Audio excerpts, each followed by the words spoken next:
Bukas na sulat, open letter, subject, fake news. The truth about it para sa mga botante ngayong eleksyon 2025. Fake news, peking balita, kasinungalingan o lie. The narratives below ay boses o opinion dito sa vlog ng The Voice, Voters Information Center, Thinking Aloud. Ano ba ang fake news? Sa Tagalog, fake news is translated as peking balita. This term refers to fabricated or misleading news, stories that are intentionally disseminated through various media channels, including traditional news outlets and social media. Can also be translated as junk news, pseudo news, alternative facts, wax news, or dilaw na pamamahayag, which all indicate false or misleading information. Ang peking balita ay uri ng balita na binubuo ng sinasadyang disinformasyon o panlilinlang na kinakalat sa pamamagitan ng tradisyonal na medyang pambalita, nilimbag at broadcast, also known as mainstream media o social media online. Ito ay isang pamamaraan ng mind conditioning o pag-brainwash to attain a certain objective na bias at pabor sa nag-broadcast nito at sa mga taong may pakinabang nito, one way or another. At ginagamit nila ito this coming election ngayong Lunes, 12 Mayo 2025. The idea that repeated lies become truth, often attributed to Joseph Goebbels, is supported by the psychological phenomenon known as the illusory truth effect. This effect describes how repeated exposure to false information can lead individuals to perceive it as more truthful.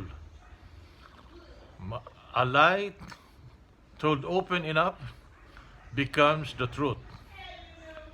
Vladimir Lenin, the first dictator of Soviet Russia, later on the USSR, The illusory truth effect, by the way, si Joseph Goebbels was the propaganda minister during World War II to Adolf Hitler.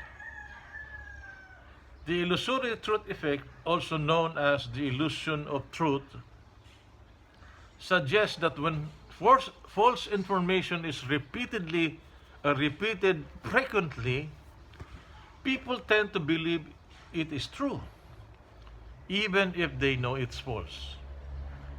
This effect is thought to occur because repeated statements are easier to process and recall, leading to a perceived sense of familiarity and truthfulness.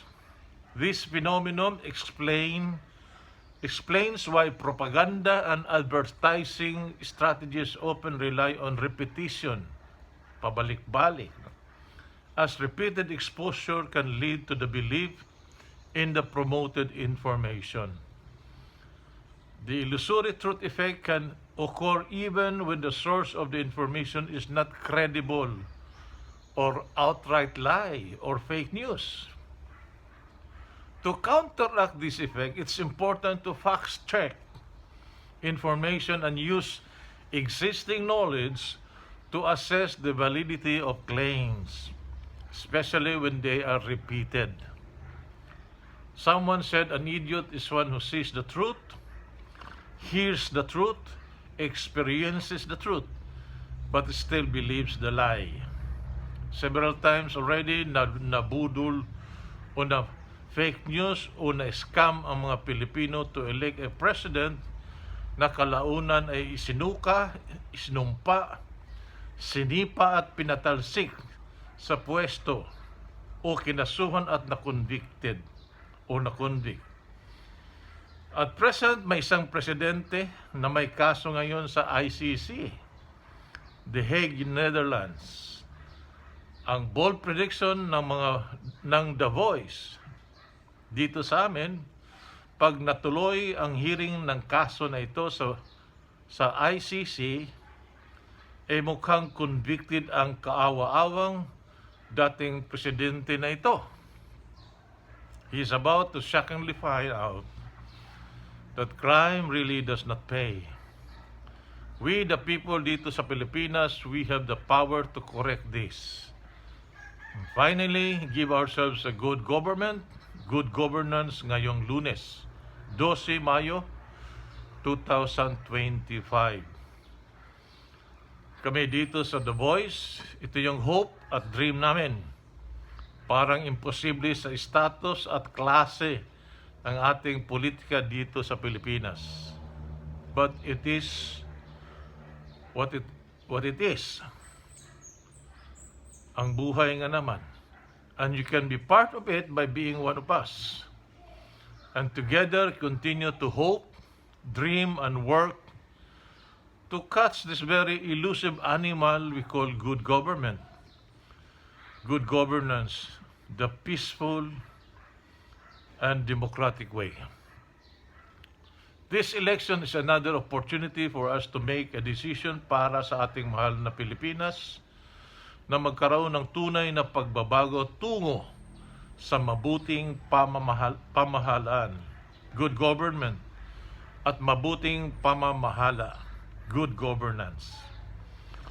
Another opportunity for us to express our hope. Honest, orderly, peaceful election ngayong Lunes, 12 ng Mayo 2025.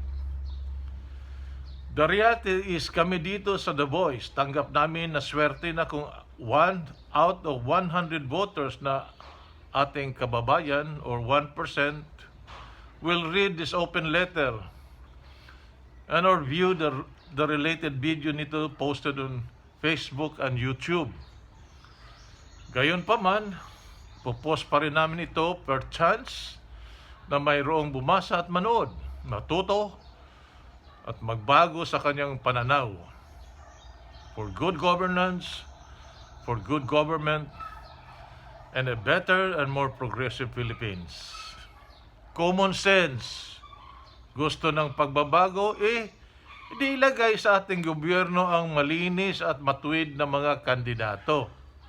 Napakasimple, di ba? Pero napakahirap gawing realidad o sa totoong buhay. Halos lahat alam na ang dahilan. We don't need to elucidate on it further. Sa amin lang dito sa The Voice at sa lahat ng may concern, huwag na sa ating bansa, kung hindi sa ating mga sarili na lang. Mismo, basahin ang narratives dito. Remember, the elective officials that you place in government will directly affect all and every aspect of your life. Economic, pagkain, trabaho, murang bilihin, etc. Peace and order, both local and foreign. Justice, etc. to mention a few. Ang Pilipinas ay isang representative democratic republic. Ang forma ng ating gobyerno o pamahalaan ay tatlong sangay, executive, legislative, and judiciary, na tinatawag na co-equal branches of government, kuno. Pero ang real truth, isa nito ang executive, kung saan ang mga top officials, presidente at vice-presidente, ay chosen o pinili ng mga tao, botante through a democratic process we call election, is more equal than the other two. Primary reason nito ay dahil ang executive branch ang may direct control sa pera at iba pang resources ng gobyerno. Kung kurakot o kawatan o bobo or ignorante o walang alam ang mga opisyalis na ito sa executive, most likely generally ang mga nasa legislative members of Congress, particularly those who are in control ng Senado at Kamara, ay ganon din, kurakot o kawatan o bobo o ignorante o walang alam. Mas worse sa judiciary dahil ang appointing authority dito, appointment of judges and justices, ay direkta ang presidente. Kung kurakot o kawatan o bobo o ignorante o walang alam ang presidente, most likely, generally, ang mga nasa judiciary, judges and justices, ay ganun din. Kurakot o kawatan o bobo o ignorante o walang alam, causing great injustices to the people. Mahirap na, wala nang makain, wala pang hustisya. Dahil ang hustisya para sa kanila lang. Members of Congress naman ay napakalaking factor ang arm-twisting authority ng presidente. Kung sino ang mapipili ng mga kandidato dito at malalagay sa pwesto dahil sa pera at ibang resources ng gobyerno under his control na pwede niyang gamitin at ipamigay sa kanila para manalo. Ang sabi nga, birds of the same feather flock together. Ang mga tao, tayo, ang nagsasuffer at magsasuffer kung mali ang ating desisyon dito. In summary, walang ibang masisisi o dapat sisisihin sa paghihirap natin kundi tayo rin. Ikaw at ako dahil ang inilagay mo natin sa pwesto sa gobyerno ay mga bobo o ignorante o walang alam o kurakot o kawatan.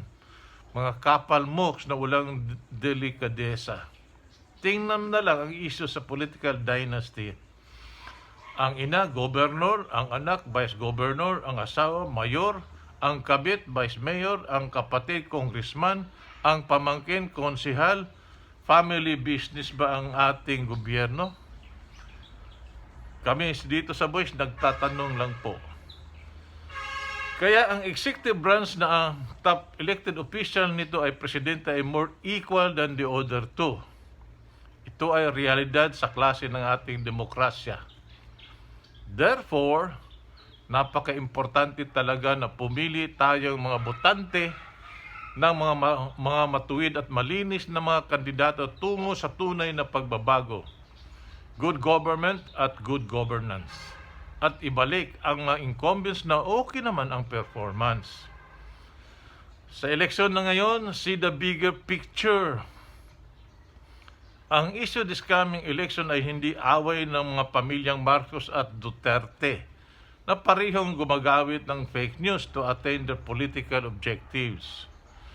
Noong nakarang eleksyon 2022, as unit team, nanalo sila by their effective use of fake news na scam at nabudol ang mga Pilipino. Dahil nasa Malacanang na ang bilyon na hindi nabayaran na utang na buwis ng mga Marcos, biglang nawala na. Dismiss ang kaso. Ang pagkakakulong ni Digong sa Netherlands sa bisa ng warrant of arrest issued by the ICC ay natural consequence ng kanyang maladiktador na gobyerno at AJK on his alleged war on drugs kuno, na lalong nagpayaman lang sa kanyang mga KKK, kaibigan, kaklase, kamag-anak at iba pang mga K na mga drug lords o involved sa illegal drugs. Remember, ang dalawang pamilyang ito ay dating unit team, kaya alam nila, they have personal knowledge, ang kanilang mga kasamaan at kadiliman. Ito lang sa kanila ito. Nag-aaway na ngayon itong unit team na ito. Nagkahiwalay na dahil sa agawan sa kapangyarihan at kontrol ng ating gobyerno and its resources. Power grab, plain and simple, which will naturally lead to control of the money and other resources ng pamahalaan. Dahil nag-aaway na sila, kanya-kanyang labasan ng kanambaho, one against the other. Away ng kasamaan versus kadiliman, Ano ang makukuha nating mga botante dito sa kanilang away?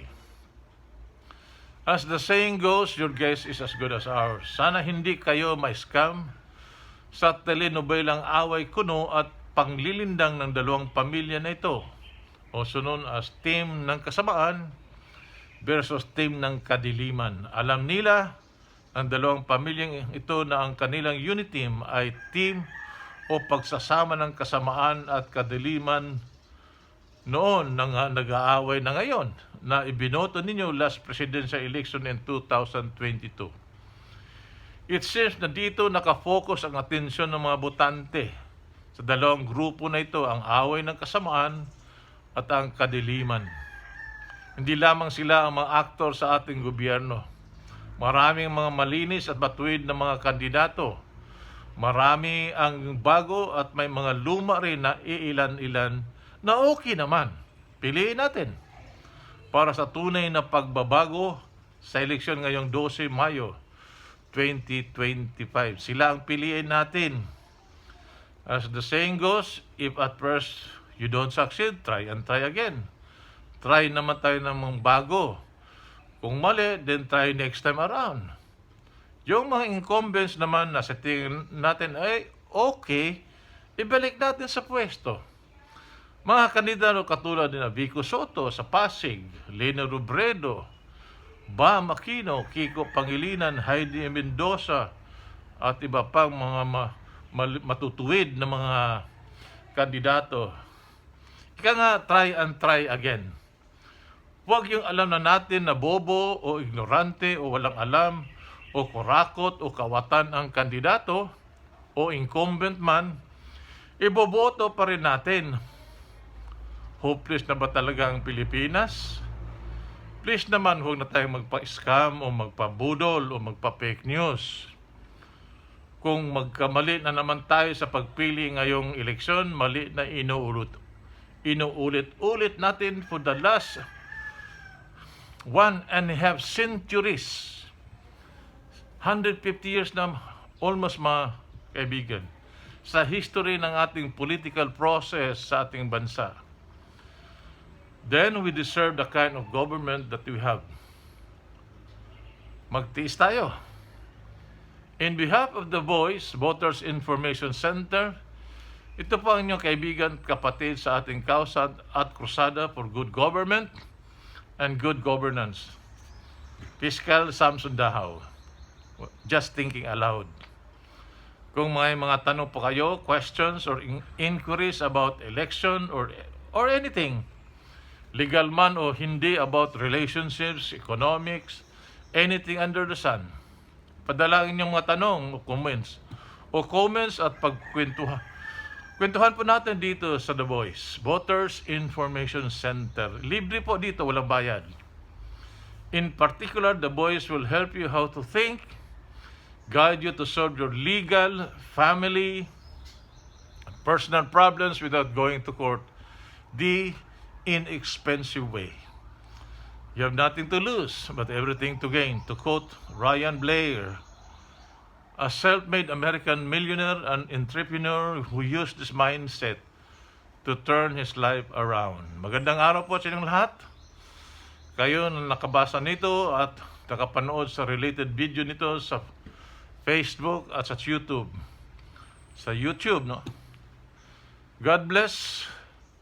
Ito po si Fiscal Samson Dahaw.